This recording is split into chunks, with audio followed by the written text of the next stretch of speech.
विश्व 24 न्यूज हर पल आपके साथ। माणूस महाराष्ट्रभर प्रसिद्ध आहे। माय फॅन लय आहे, पण मी या माणसाचा फॅन आहे। ठीक आहे, तर या माणसाला ऐकण्यासाठी मी इथून पटकन तिथं गेलो आल्याबरोबर आणि घेऊन आलो। म्हणून लगेच जास्त वेळ न घालवता हा माईक त्यांच्यापाशी देतो। त्यांनी तुफान कविता आपल्यासमोर सादर करा। धन्यवाद।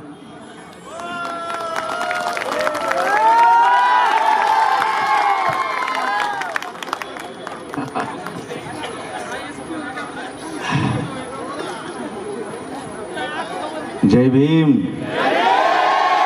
जय शिवराय।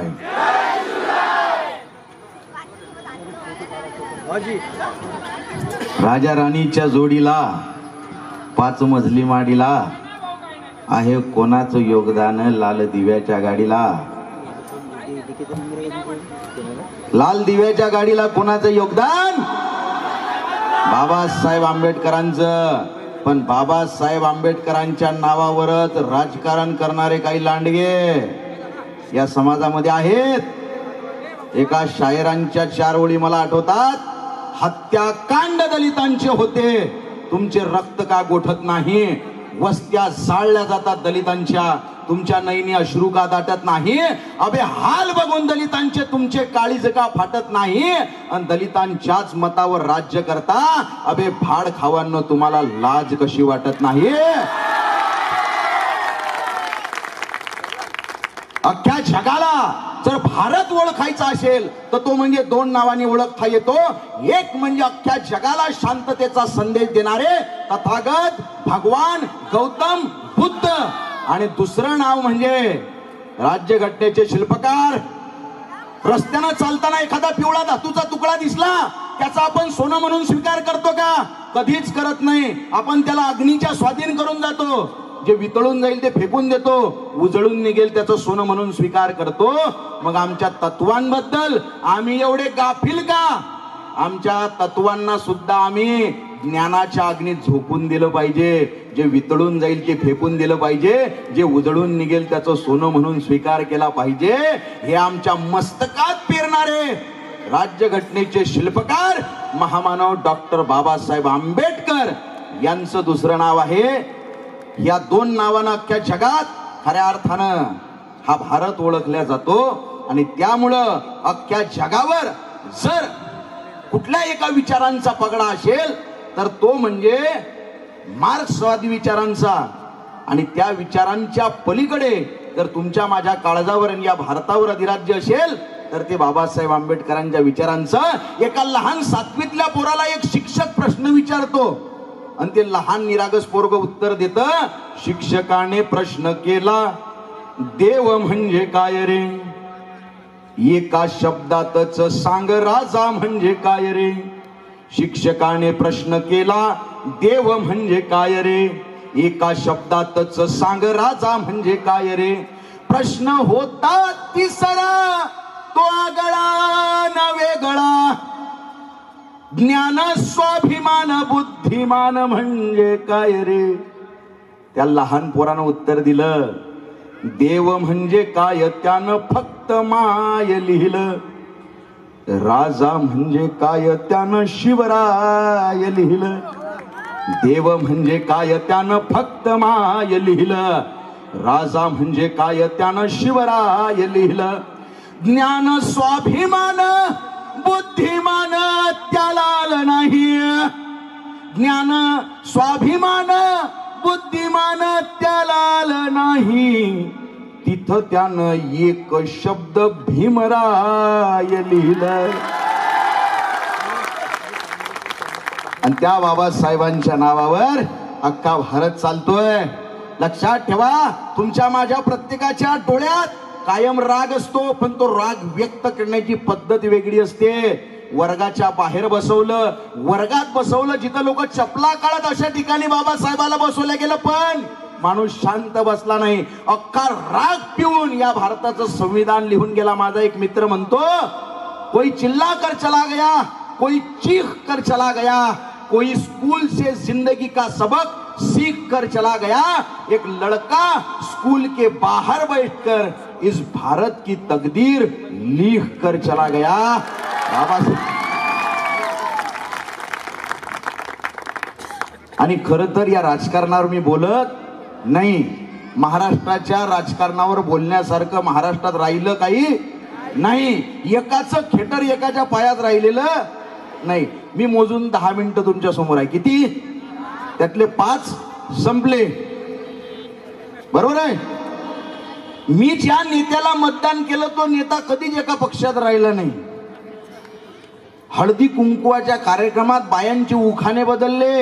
आजच्या राजकारणावर एका बाईनं उखाणा घेतला, हे फक्त माझे पती नाही, हे माझ्या काळजाचे ठोके आहे. हे फक्त माझे पती नाही, हे माझ्या काळजाचे ठोके आहे, पण मी त्याला शोधते ज्याची या चळवळी मागे डोके आहे. हे फक्त माझे पती नाही, हे माझ्या काळजाचे ठोके आहे, पण मी त्याला शोधते ज्याची या चळवळी मागे डोके आहे. आणि साहेबांचं नाव घेते, काय झाडी काय डोंगर, बाकी सगळं ओके. राजकारण्यांच्या नादी लागू नका. त्याच्या पलीकडे जायला शिकलं पाहिजे आपण. एका नेत्याला त्याचं पोरग म्हणते, बाबा मला राजकारणात यायचंय. म्हणे जोपर्यंत रक्तात फसवेगिरी नाही, हरामखोरी नाही, तोपर्यंत राजकारणात येता येत नाही. इथं जर काही राजकीय लोक असतील तर ते सगळे समाजकारणी आहेत असं आपण गृहीत धरू. कारण इथनं मला घरी जायचं आहे.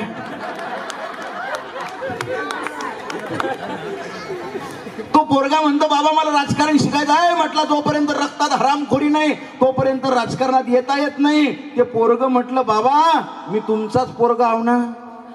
म्हणजे रक्तात आलं असेल ना. म्हणे शानपणा करू नको, तुला राजकारणात येता येणार नाही. नाही म्हटलं मला राजकारणात यायचंय म्हणजे यायचं आहे. बरं चाल म्हणे तुला राजकारण शिकवतो. त्याला शेतात नेतो, म्हणतो या आंब्याच्या झाडावर चढ. ते चढतय. आता म्हटलं वरनं उडी मार. म्हणे पडेल ना मी, लागेल ना मला.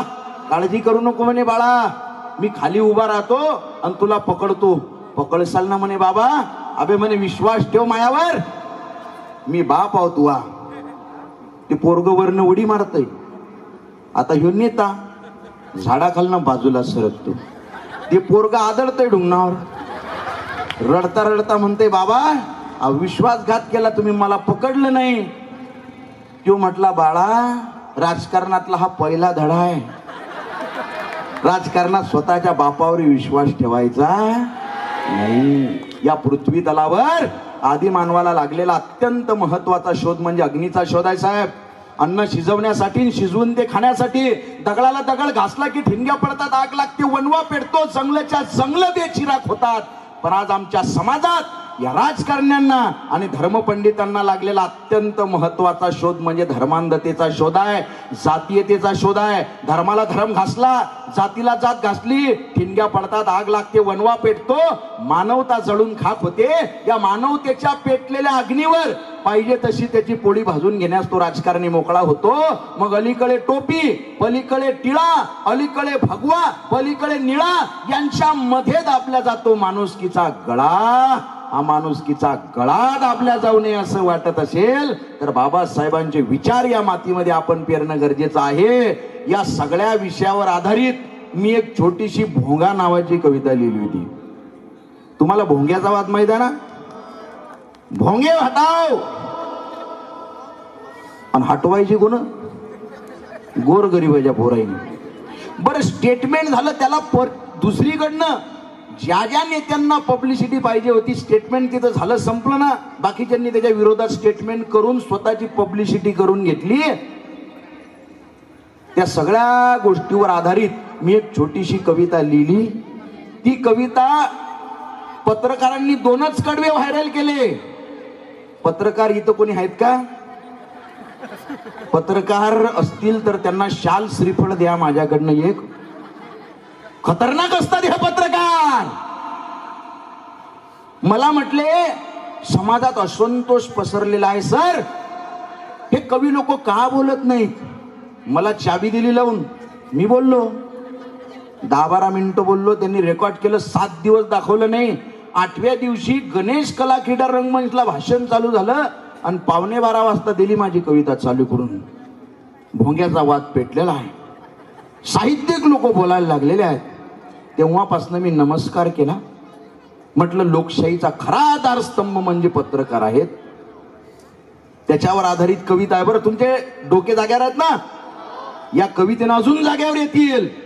जर जाग्यावर नसतील तर भोंगा वाजलाय, भोंगा वाजलाय, भोंगा वाजलाय, वाजलाय वाजलाय, नेता गाजलाय, नेता गाजलाय, नेता गाजलाय, गाजलाय गाजलाय, भोंगा वाजलाय, भोंगा वाजलाय, भोंगा वाजलाय, वाजलाय वाजलाय, पोटा पाण्याची.